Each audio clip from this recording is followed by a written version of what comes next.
સુરતમાં પણ જમ્મુ કાશ્મીરના આતંકી હુમલાના મૃતકોને અપાઈ છે શ્રદ્ધાંજલિ। બારડોલી નગરના ઇન્ડિયા ગેટ સર્કલ ખાતે કેન્ડલ માર્ચ યોજાઈ હતી। મૃતકોના આત્માને શાંતિ મળે તેવી પ્રાર્થના કરવામાં આવી છે।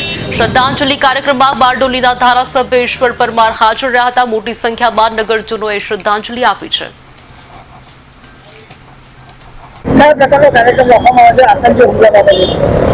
પરમ દિવસે કાશ્મીરના પહેલગામ ખાતે આતંકવાદીઓ દ્વારા પ્રવાસીઓના જે હુમલામાં મોત થયા છે એના પરિવારને પ્રભુ જે દુઃખ આવી પડ્યું છે એ દુઃખ સહન કરવાની શક્તિ આપે।